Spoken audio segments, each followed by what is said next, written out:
গত 19শে এপ্রিল আমরা আমাদের নিয়ারেস্ট স্টেশন চন্দ্রপুর থেকে নিউ দিল্লির উদ্দেশ্যে রওনা হয়েছিলাম এপি এক্সপ্রেস ধরে, যেটি প্রায় 1 ঘন্টা 15 মিনিট লেট ছিল। এখানে সিগন্যাল না পাওয়ার কারণে ট্রেনটি দাঁড়িয়ে পড়েছে। পাশেই একটি আম গাছ আছে যেখানে মানুষজন ঢিল ছুঁড়ে আম পাড়ছিল। ওর বাবাও নেমেছিল, এনেছিল মেয়ের জন্যই একটি জবা ফুল ছিঁড়ে। মেয়ে এই ফুলটা নিয়ে বেশ কিছুক্ষণ আনন্দ করে ট্রেনের মধ্যে খেলা করেছিল। আমরা চলে এসেছি নিউ দিল্লি স্টেশনে, যেখান থেকে আমরা দিল্লি আইএনএ অবধি ইয়েলো লাইন ধরে এসেছিলাম।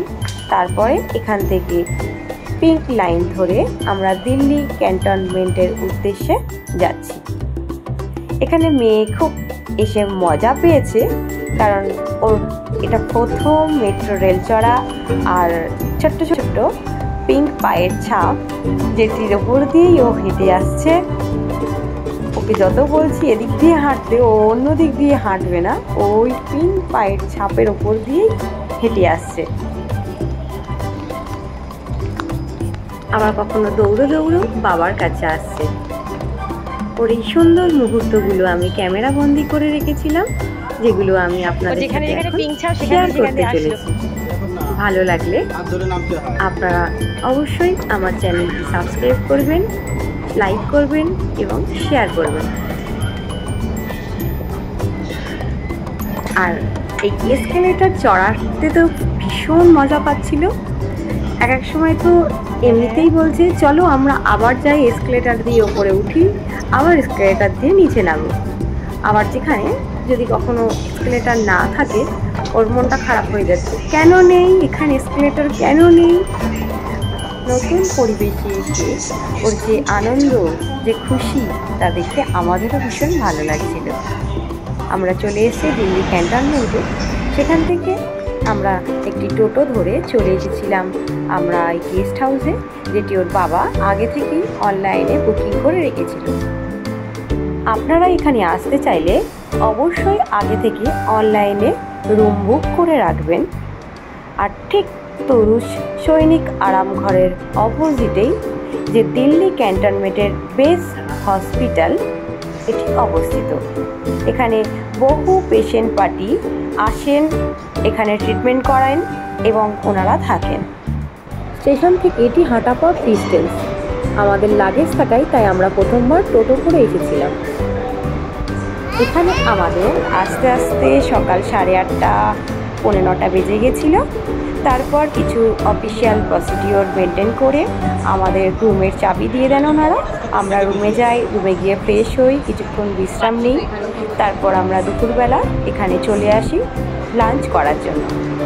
এখানে বেলা 1:30 থেকে লাঞ্চ শুরু হয়, তাই আমরা এখন প্রায় 1টা বেজে গেছে এসেছি। ওনারা আমাদের কিছুক্ষণ 10-15 মিনিট অপেক্ষা করতে বলেন এবং মেয়ের খিদে পেয়েছে, তাই ওর বাবা একটা ক্যাডবেরি কিনে নিয়ে এসছে। অ্যাকচুয়ালি ক্যাডবেরিটা নিজের জন্যই কিনেছিল, মেয়েকে আমরা বড় একটা ক্যাডবেরি দিই না বললেই চলে।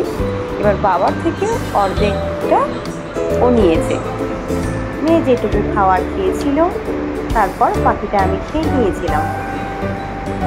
এখানে নিজস্ব ওনাদের ক্যান্টিন রয়েছে, যেখানে ব্রেকফাস্ট, লাঞ্চ এবং ডিনার তিনটেরই ব্যবস্থা রয়েছে। আমাদের খাওয়া হয়ে গেছে, ভেবেছিলাম খেয়ে আমরা একটু বেরোবো ও সাইট সিন কোথাও ঘুরতে, কিন্তু এত প্রচণ্ড রোদ্দুর এবং লু বইছে, সেই কারণের জন্য আর আমরা সাহস করে বেরোতে পারলাম না। আমরা এখন রুমে ফিরে যাচ্ছি। এখানে থাকার জন্য কেবলমাত্র ডিফেন্স এমপ্লয়ি এবং তাদের পরিবারদেরই থাকার সুযোগ রয়েছে। এখন বিকেল 5:30 মতো বাজে। এখন আমরা বেরিয়েছি, হাঁটতে হাঁটতে বেরিয়ে এখন আমরা মেট্রো স্টেশনের কাছেই আসছি। দিয়ে মেট্রো ধরে আমরা নিউ দিল্লি যাচ্ছি।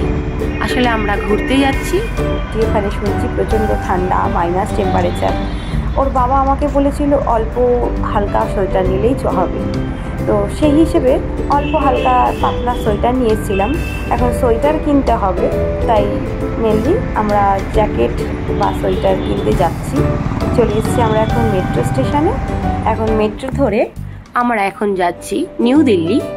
আর আমি আমার ওপরের ভাবির থেকে আগে জেনে নিয়েছিলাম কোথায় গেলে শীতের গার্মেন্টস পাওয়া যাবে। উনি আমাকে সদর মার্কেট এছাড়াও বেশ কিছু মার্কেটের নাম বলেন। তো আমরা যেহেতু নিউ দিল্লিতে আছি, একটি অটো ধরে আমরা নিয়ারেস্ট সদর মার্কেটে যাই। ওখানে কোনো দোকানেই শীতের কোনো রকম গার্মেন্টস পাওয়া যাচ্ছিল না। আরাম ঘরে রাত 9:30 পর্যন্তই ডিনারের টাইম। যেহেতু আমাদের লেট হচ্ছে তাই আমরা বাইরে থেকে ডিনার সেরে আমরা রুমে ফিরি।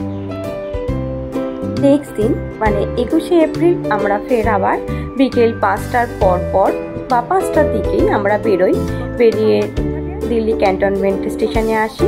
সেখান থেকে আমরা যাই রাজীব চকে। এবার সেখান থেকে আমরা গুগলে সার্চ করে দেখেছিলাম আগ্রাসেন কি বাউলি যেতে ওয়াকিং ডিস্টেন্স 15 থেকে 20 মিনিট দেখাচ্ছিল, কিন্তু অনেকটাই হাঁটা। লোকাল কিছু লোককে জিজ্ঞেস করাতে কেউই বলতে পারছিলেন না। যথারীতি মেয়েকে কাঁধে একবার পিঠে একবার নিয়ে সেই তাড়াতাড়ি করে হনন করে হেঁটে আমরা ডেস্টিনেশনে পৌঁছাই। আমরাও পৌঁছেছি তখন 5:45 মতো বাজে। অ্যাটলিস্ট কিছু তো একটা দেখতে পাওয়া গেল।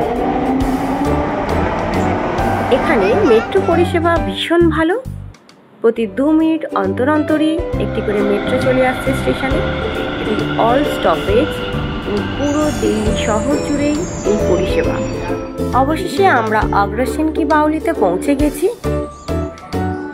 যেটি ডেলি সকাল 9টা থেকে 5:30 অবধি খোলা থাকে। যেহেতু আজ সানডে তাই সন্ধ্যে 6টা অবধি খোলা ছিল। শোনা যায় এটি তুগলক বা লোডি পিরিয়ডে 1400 শতাব্দীতে কিংবদন্তি রাজা অগ্রসেন বানিয়েছিলেন। এটি লম্বায় প্রায় 60 মিটার এবং চওড়ায় প্রায় 15 মিটার। প্রায় 108টি সিঁড়ি রয়েছে এখানে। এটি এখন বর্তমানে ASI অর্থাৎ আর্কিওলজিক্যাল সার্ভে অফ ইন্ডিয়ার আন্ডারে রয়েছে। এখানে বেশ কিছু হিন্দি মুভি শুটিং হয়। আমি আমার স্ক্রিনে লিখে দেখিয়ে দিচ্ছি কি কি শুটিং হয়েছিল। আপনারা যদি চান আপনারা এখানে এসে সচক্ষে দেখতে পারবেন। এখানে প্রবেশ করার জন্য কোনো প্রবেশ মূল্য নেই। আমরা ওখানে গিয়ে প্রায় 15 মিনিট মতো ছিলাম। এখন সন্ধ্যে 6টা বাজতে চলছে। অবশ্য এখানে এখনো সন্ধে হয়নি, সন্ধে অনেকটা লেট করেই হয়। যেহেতু 6টায় বন্ধ হয়ে যাবে তাই সিকিউরিটি গার্ড হুইসেল বাজিয়ে সবাইকে বাইরে বেরিয়ে যাওয়ার জন্য বলছেন। ছবি ভিডিও দুটোই।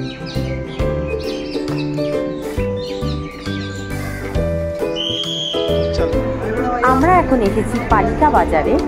এটি দিল্লির রাজীব চক মেট্রো স্টেশনের ভীষণ কাছে অবস্থিত। এটি কনক প্লেসের ভিতর এবং বাইরের যে বৃত্ত তারই ভূগর্ভস্থে অবস্থিত। এখানে প্রায় 380টিরও বেশি দোকান রয়েছে। আর এখানে বিভিন্ন ধরনের আইটেম বিক্রি হতে দেখা যায়। এখানে আমরা বেশ কয়েকটা দোকান ঘুরে আমার আর আমার মেয়ের একটা জ্যাকেট নিয়েছি। ওর বাবার আছে তাই আর নিইনি। আর আমাদের দুজনের হ্যান্ড গ্লাভ নিয়েছিলাম। আর মেয়েরটাও নিতাম, কিন্তু দোকানে বাচ্চাদের সাইজের হ্যান্ড গ্লাভ বর্তমানে ছিল না, তাই নেওয়া হয়নি। এই বাজারটি 1979-এ স্থাপিত করা হয়েছিল। আর এটি কিনা মুম্বাইয়ের পালিকা বাজারের নামে নামকরণও করা হয়েছিল। শোনা যায় 1990 দশক থেকে এই বাজারটি বেশ পপুলার হয়ে ওঠে।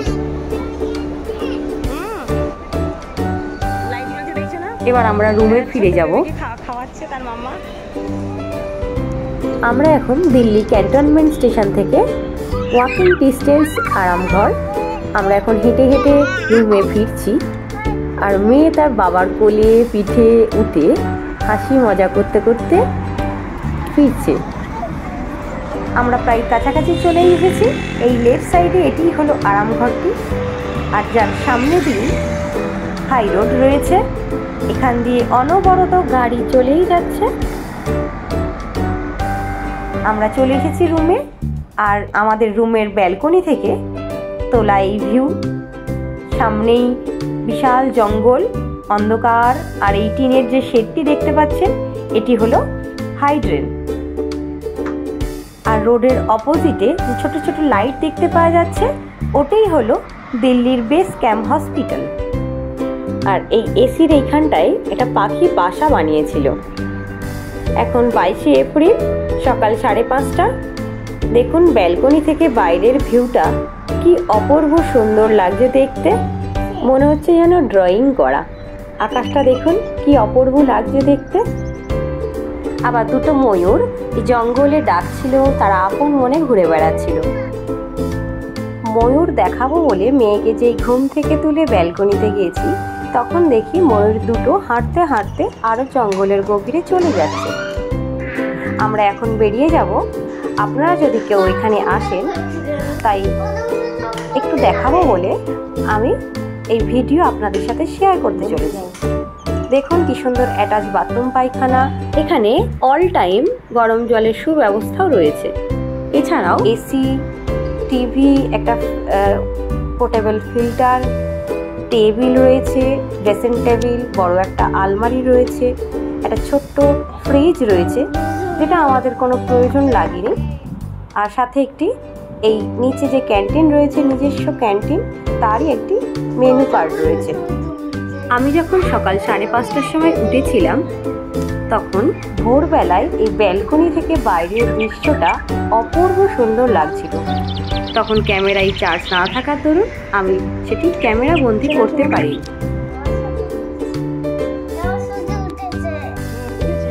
এখন সকাল 6:30 মতো বাজে।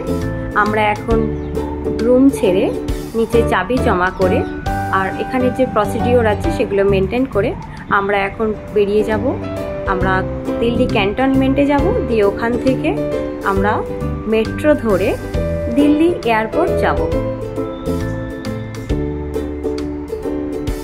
আপনারা সঙ্গে থাকুন। আমার ভিডিওটি ভালো লাগলে সাবস্ক্রাইব করবেন, লাইক করবেন আর শেয়ার করে অন্যকে দেখার সুযোগ করে দেবেন।